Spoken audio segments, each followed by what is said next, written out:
Watch our new video. Now, keep your attention on how you want to feel, and the universe will fill in the details. You will know your power when you can no longer split your energy flow. Thank you so much for your interest and support. It is almost required to stay right where you are, in the sense that even if you were to walk away from that relationship, you would take the vibration of it with you. And so walking away from it doesn't change all that much.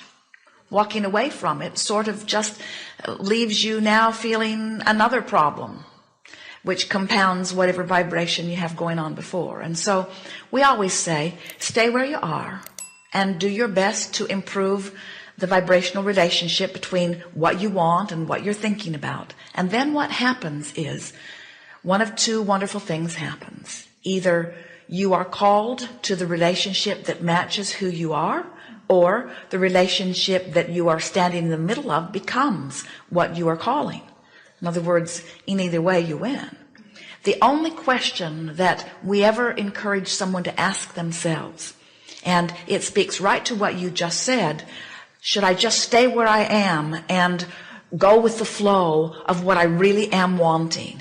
And so the question that we put back to you is it easier to go with the flow of what you are wanting as you are in the middle of that relationship? In other words, can you use the power of your mind to do that? Or do the characteristics of that relationship dominate so much that it makes that not possible?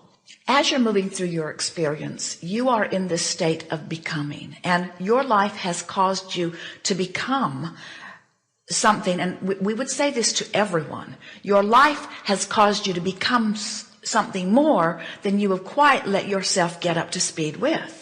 So in this interim, if you, for other reasons, engage in a relationship, that relationship is always a match to where you are now, not a match to that which you are aspiring to. Interesting, isn't it? Yeah. You are always in the state of becoming, and you are on this very fast track of understanding who you are. And you, in your experience, have never deviated very far from who you really are.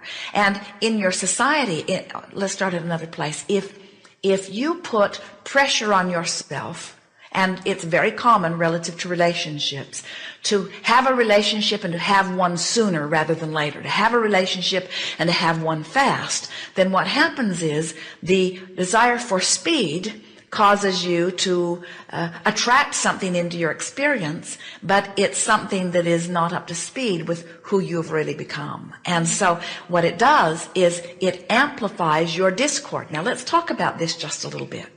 Every person, no matter who they are, or no matter what subject we're talking about, has lived contrast and have launched rockets of desire and have created a vibrational escrow relative to a subject that is calling them forward. And so everyone has this sort of gap between where they are and what they are aspiring to on just about every subject in the world, because as fast as you close in on it, life causes you to ask for yet more. So there's always this room for expansion, you see. So let's say relative to the subject of relationship. Now let's talk about this. So all through life, long before you're talking about mating, long before you're talking about relationships in that sense, you're having exposure to experiences, and you're letting the universe know what you like in terms of relationship. And so this wonderful vibrational escrow relative to your mate has been gathering, and everyone is on their way to it. Few have come really close to being a perfect vibrational match to it, especially very early in life. So then what happens is, in the desire for a lot of reasons, in the desire to have a relationship now, you make speed be the factor, or satisfying the now be the factor. And so you insist that the universe bring you a relationship even though you're not ready for what you've been asking for. And so you attract someone, and by law of attraction, that person is right where you are, or very close to where you are. And then as you bang around together, it exaggerates your awareness of where you are in relationship to that which you've become. Now, wasn't that good? Isn't that a clear picture of what happens? So that's why when you say, can I just stay where I am and keep progressing toward where I want to be? The answer to that is yes. And the best relationships that we see are where you are in a relationship and you both realize that you're aspiring to your ever evolving potential. So you are each closing the gap, and your relationship just continues to get better and better and better and surprise you in deeper and better ways, you see. In your determination to feel better, in your determination to match what you're asking for, as you are, in other words, let's say that your partner has 10 dominant characteristics and 3 of them already match what you're dreaming for, and 7 of them don't. If you deliberately focus upon those 7 matching characteristics, and not in the attitude of trying to make something happen, but in the attitude that when you focus upon the 3 that feel good, you feel good, and you're going with the flow. And when you focus on the 7 that don't feel good, you don't feel good, and you're going against the flow. So you are deliberately, because you're wanting to feel good, amplifying in your vibration those things that you like most. Now what happens is you're in a relationship and you're feeling good. You're in a relationship and the whole of you is having this relationship. In other words, because of your choices of what you focus upon, you are tuned in, tapped in, turned on. So your timing is right. The things that you say come at the right time. You are lovely to be with. And you literally, under those conditions, evoke connection from anyone that you're interacting with, whether it is an enemy or a friend or a lover who's an enemy in this moment. In other words, it just gets better and better and better. And the worst case scenario from your point of view would be that you would tune yourself up so well to what you're really wanting that the universe would just cause a coming together of that with you and at the same time a leaving of the other. I'm not getting what I'm asking for with my words, but I am getting what I'm expecting with my vibration. The fit that you want to throw right now is that you've sort of trained yourself and others to believe that they should listen to your words. But when your words don't match your vibration, you know what's going to dominate? Your vibration. And what you're getting is always coming from that dominant vibration. You got to find a way to make your words and your vibration match. You got to find a way to bring from them what you want to get from them. What is it that you want from them? What would represent the respect that you want to get from them? Love. So when you have targeted them as being disrespectful of you, are you offering love? You're not offering love. In other words, it's like Esther standing at the baggage carousel and all the bags have come off and hers isn't there. The thing's going around and around and around and around, and now it's another flight, and her bag still isn't there. And she's feeling worried. And then she thought, wait a minute, I can't be satisfied and worried at the same time. Which is it? Well, I want to be satisfied. And so I'm going to find a way of being satisfied around the bag issue.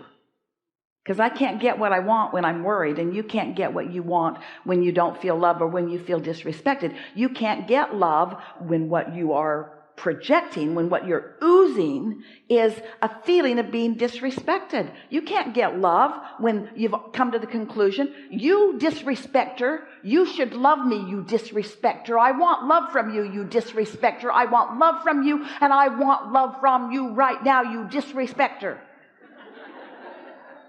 Law of attraction says,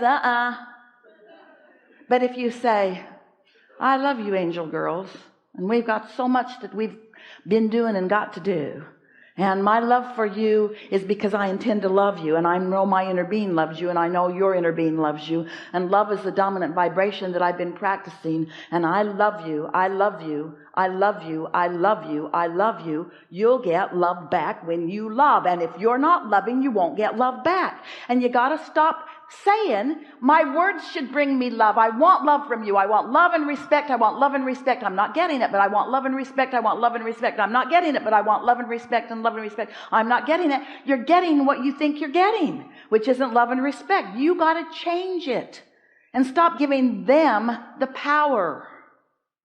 Ooh, does that twist your brain into a knot? You want it to be about them because you want so much to be loved and respected that when you're not, you just can't believe that it's about you. But when you accept that it's about you and you train yourself not necessarily to be loved, but to love, well, I would love them if they respected me. The whole world's sort of doing that. If you'll do that, then I'll do this. No, you do that and then I'll do this. No, you do that and then I'll do this. No, you do this and then I'll do this. And your inner beings are just saying, we're just loving you, sort it out. You're just making yourselves miserable for no good reason.